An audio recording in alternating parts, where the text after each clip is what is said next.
Tuesday's Talking Reds, it's me, John Gibbons, and I'm joined by rock stars, which is exciting.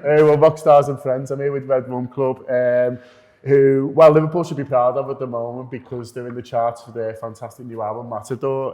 Well, congratulations, first of all. The chart position must be made up. Yeah, it's just like exceeded all our expectations. We wanted it, we thought we'd do well, but not this well. It's top 50 in the sales, isn't it? But top 30 in the downloads, Michael, isn't it? It is, yeah. And then I think we got to number 5 in the album charts as well. So it definitely exceeded our expectations. We were hoping, but maybe not expecting. So we're over the moon with it, yeah.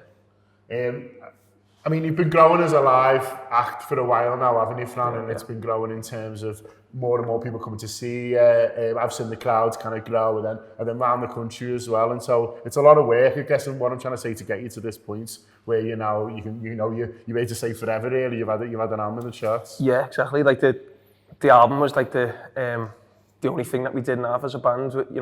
We could play live shows and could sell tickets, but the only thing is we just never had enough songs online or for people to listen to, and it felt like it really it was a bit of a mushroom cloud when the album came out. Everyone was like, oh yeah, these are real band now, there's an album there, and people seem to recognise us now as a band rather than just like another group of lads playing tunes around. I mean, the most important thing is your mum as well, isn't it? Go say it's a real job. That's what we had to do with the Anfield rap. Look, exactly. There's stuff going on. Yeah. We're not just messing. We're not just dossing. Yeah, not just dossing them out. I mean, I've been into the band for a long time. I'm representing the album and stuff. You've got a big tour in March as well. If people around the country want to come and see us. Yeah, I think we've got 8 dates, or it might be 10 dates on it. We've got we're going to Wigan for the first time. We're not doing Liverpool.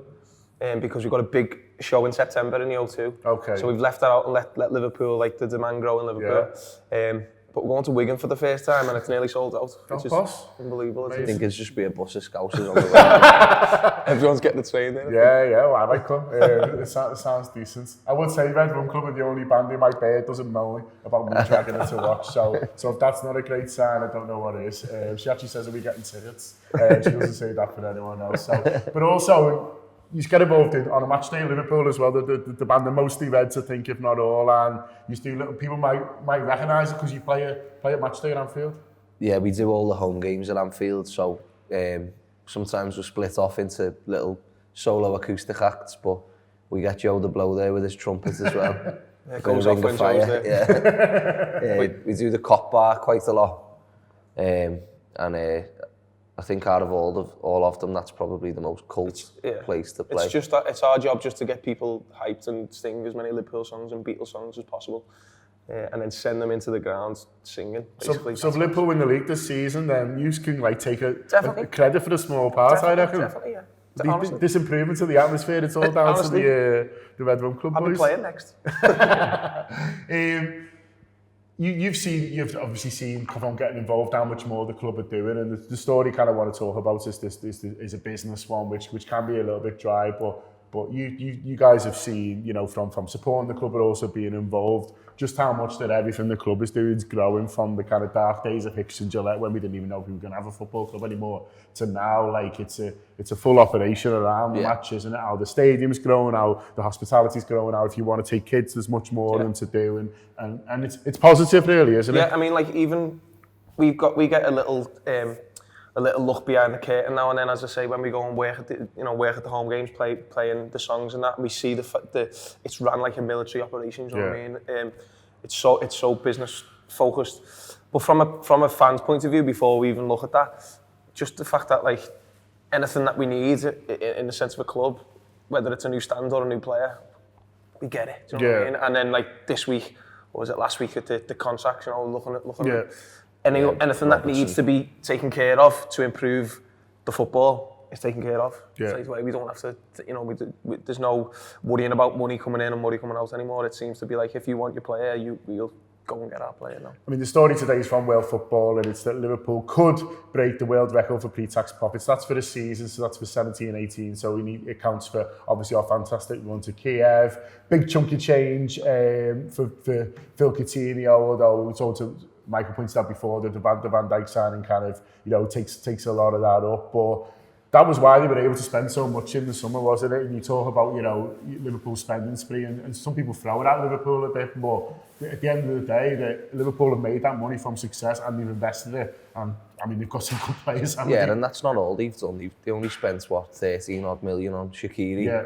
And there's even Coutinho, who we sold for whatever we sold him for, we signed him for about 8.5 million.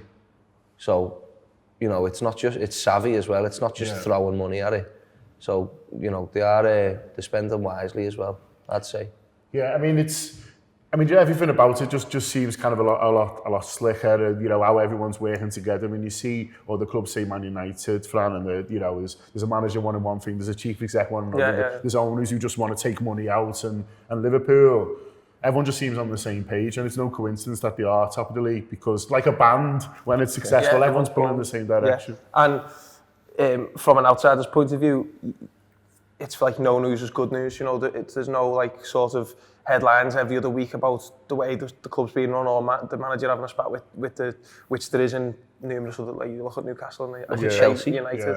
Well, no news is good news. We're just quietly getting on with our business. It used to be. Remember, every international break, it was like, oh, what player's going to say moan to a local journalist that they're not happy about it, and then come back and say they're misquoted. Yeah, it was at Maxi Rodriguez or someone in Argentina. Quite a few of them would always have a bit of a go. So yeah, very rosy. So I mean, it does show that there's plenty of money at the football club at the moment, and so hopefully they'll keep looking at things like ticket prices and keep looking at improving the squad. But it all is a lot more positive than the Hicks and Gillette days, and positive throughout the club.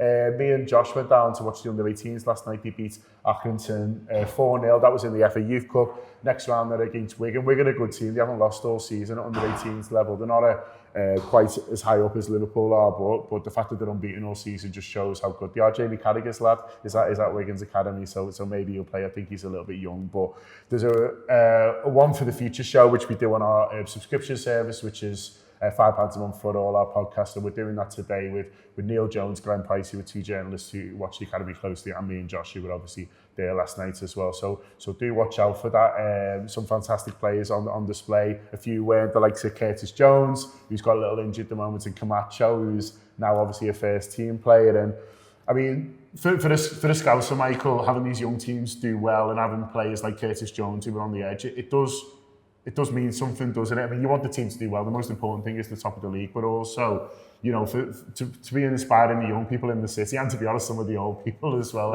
It's nice to have these young teams doing well. Scousers like Curtis Jones, who's from South Liverpool, kind of coming through, and it's just like the cherry on top of the cake. It's massive. Look at like Alexander-Arnold as well. To have a Scouser in the team, because we've kind of grew up with Gerrard and Carragher in the team, and it's just a little bit of comfort in a way, when you've got, like, there's people and they know how much it means when you have like a big derby or a big game. You've got Scousers in the team who know how much it means, and we've still got one in the team, going into derbies and everything like that. I think it's invaluable. And it's very easy to, now that we're top of the league, and as we were talking about just then, like the money's coming in, and we can make a lot of, and if we need to make a big signing, we can make a big signing.